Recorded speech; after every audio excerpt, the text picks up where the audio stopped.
So, my dear, ça va? Oui, oui, oui, ça va très bien, merci.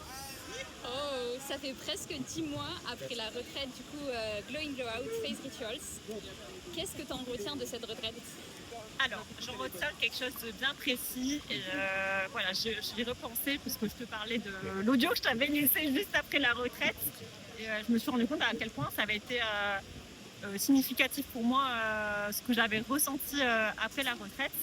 En fait, pour un peu de contexte, je suis arrivée dans la retraite, j'étais concrètement en marée, j'étais en plein burn-out et donc, en fait, globalement, j'avais un rythme où j'étais épuisée. Le matin, je me levais tard, très tard, et après, je refaisais des siestes l'après. Donc voilà, j'en étais encore là au moment de la retraite. Donc tard, hein, c'est 11h30, voilà, vraiment période d'épuisement assez profond. Et donc je suis venue à cette retraite. Et j'avoue qu'en plus, pendant la retraite, il y avait un rythme où on devait du coup se lever à 8h pour aller faire le yoga sur la plage. Et qu'au début, c'était un peu même dur pour moi de me dire, ah, purée, on va se lever à 8h. En dehors de l'épuisement, moi, c'est vrai que j'ai un rythme où je ne suis pas du tout du matin. J'ai jamais été, ça a toujours été dur pour moi de me lever pour voilà, l'école, pour me mettre derrière un écran d'ordi. Voilà, je suis pas une personne qui a une énergie forte du matin. Donc c'était un peu dur de se lever pendant la retraite, je l'avoue. Mais après, en fait, bon, voilà, l'activité, le yoga le matin sur la plage, c'était vraiment très agréable. Ça mettait le corps en mouvement, l'esprit en mouvement, donc c'était très chouette. Il y avait une super vibe avec les filles de la retraite aussi. Donc, il y avait un cadre exceptionnel, une formatrice exceptionnelle qui nous mettait hyper à l'aise, qui était très douce, voilà, qui faisait le truc en douceur en fait. Voilà.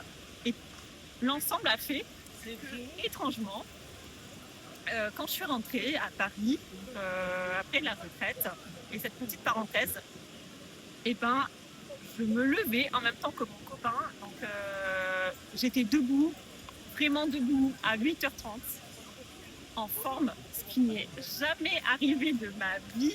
Et en fait, je m'attendais à ce que, en fait, on fasse l'exercice, tout ça. En fait, mon corps et je pense, mon esprit, mon énergie, il y a eu un changement d'énergie où je me suis vraiment mise en énergie avec la retraite. Et j'étais vraiment choquée par rapport à mon état d'épuisement et tout ça, d'avoir cette énergie-là du matin à 8h30 et d'être prête à faire le yoga sur la plage parce qu'il n'y avait plus de plage. Mais tout ça pour dire que c'est assez bluffant et je pense que le switch d'énergie a été assez énorme et il m'a beaucoup intriguée. Et voilà, et moi, en tout cas, ça, je pense que je peux le dire aussi pour les personnes qui sont dans cet état d'épuisement pour X raisons, qui sont en burn-out ou quoi. Euh, en fait, tout est fait, et franchement, dans cette retraite, pour que vous puissiez retrouver un haut niveau d'énergie et de façon très surprenante. Et voilà, ça, c'est mon conseil personnel. Si vous voulez vraiment une parenthèse, vous retrouvez de l'énergie dans un moment où vous n'en avez pas du tout et vous êtes au bout. Moi, je conseille cette retraite avec très grand plaisir et les yeux fermés, allez-y, c'est vraiment un moment assez exceptionnel. Voilà.